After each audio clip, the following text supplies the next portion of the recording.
નમસ્તે વિદ્યાર્થી મિત્રો. અત્યારે આપણે પ્રકરણ 10 ના સ્વાધ્યાયનો છઠ્ઠો દાખલો કરી રહ્યા છીએ.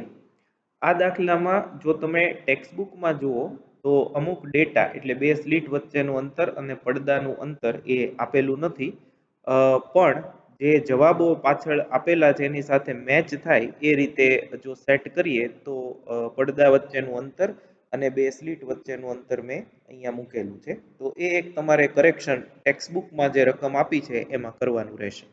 તો રકમ જુઓ, યંગના બે સ્લીટના પ્રયોગમાં બે સ્લીટ વચ્ચેનું અંતર 2.5 મિલીમીટર અને પડદાનું અંતર 1.5 મીટર છે. વ્યતિકરણ શલાકાઓ મેળવવા માટે આપણે બે ઉદ્ગમોનો ઉપયોગ કરીએ છીએ. પહેલા 650 નેનોમીટર અને બીજું 520 નેનોમીટર એમ બે તરંગ લંબાઈઓ ધરાવતા પ્રકાશ કિરણ પુંજનો ઉપયોગ કરવામાં આવે છે. તો 650 નેનોમીટર તરંગ લંબાઈ માટે ત્રીજી પ્રકાશિત શલાકાનું મધ્યસ્થ અધિકતમથી અંતર શોધો. એટલે મધ્યસ્થથી અંતર ગોતવાનું છે અને આ બી છે. બંને તરંગ લંબાઈને કારણે મળતી પ્રકાશિત શલાકાઓ એકબીજા પર સંપાત થાય તે માટેનું મધ્યસ્થ અધિકતમનું ઓછામાં ઓછું અંતર શોધો. તો આપણે પહેલા ડેટા કલેક્ટ કરી લઈએ. ડી બરાબર 2.5 મિલીમીટર બરાબર 2.5 10⁻³ મીટર. પડદાનું અંતર ડી 1.5 મીટર. પહેલી છે એને λ1 કહીએ 650 નેનોમીટર. λ2 બીજી એને કહીએ 520 નેનોમીટર. હવે આપણે પહેલું એ છે એ સાવ સહેલું છે, એની પહેલા ગણતરી કરી નાખીએ. λ1 650 એટલે λ1 આપણે કીધું છે. λ1 તરંગ લંબાઈ માટે ત્રીજી પ્રકાશિત શલાકાનું અંતર એટલે x3 કેટલું છે એ ગોતવાનું છે. તો આપણે હમણાં જ જોયું એ મુજબ પ્રકાશિત શલાકા માટે x3 d/D બરાબર 3λ. હવે હું આખું નથી લખતો. x/d બરાબર nλ પ્રકાશિત માટે અને એના પરથી આ therefore x3 ગોતવાનું છે બરાબર 3λ D/d. therefore x3 બરાબર 3 into 6.5 10⁻⁷ into 1.5 divided by 2.5 into 10⁻�3. therefore x3 થશે 11.7 into 10⁻⁴ મીટર.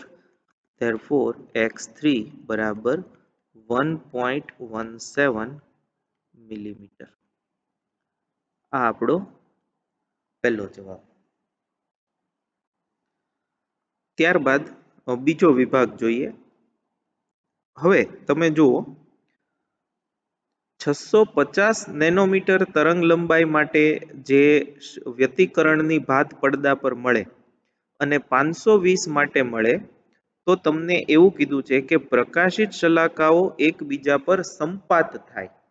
તો હવે 650 અને 520 નેનોમીટર માટે વ્યતિકરણ ભાત જુદી જુદી મળશે, પણ જે બિંદુએ સંપાતીકરણ અનુભવે એના માટે x જે છે એ સમાન મળશે. એટલે આ જે x છે એ જો બંને માટે સમાન હોય તો જ એકબીજા પર સંપાત થાય એમ કહેવાય. સંપાત થતી હોય એનો મતલબ શું થયો કે x જે છે એ સરખું મળે.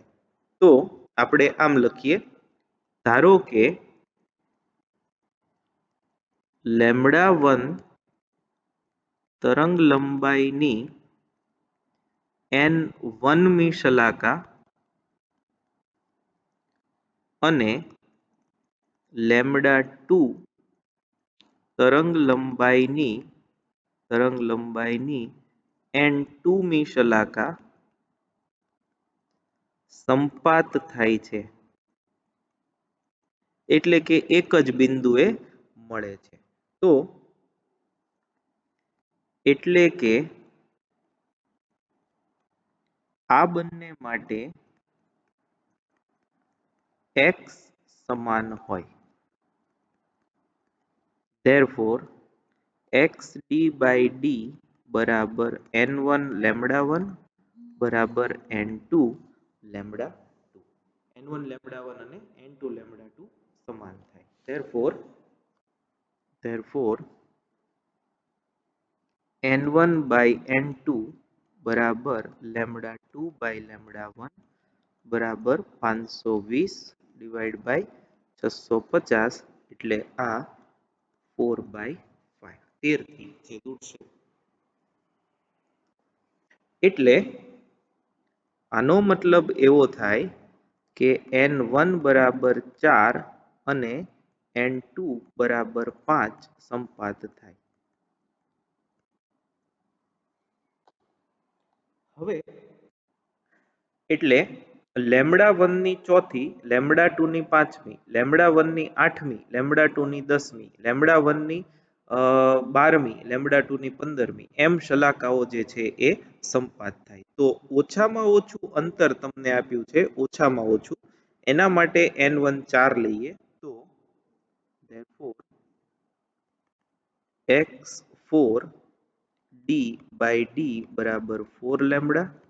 તો આના પરથી x4 બરાબર 4 lambda capital D by D 4 into lambda 1 છે બરાબર જોજો, લેમ્બડા 1 અહીંયા, તો એ 650 છે into D 1.5 divided by small d 2.5 10 raise to -3. તો આના પરથી આપણે x4 ગણીએ તો એ આવશે 1.56 નેનોમીટર. બાકી ઘણા બધા અંતરે થતી હોય, પણ પહેલું એવું અંતર કે જ્યાં શલાકાઓ સંપાત થાય બંનેની એ છે 1.56 મિલીમીટર, સોરી નેનોમીટર નહીં આવે અહીંયા, millimetre. Thank you very much.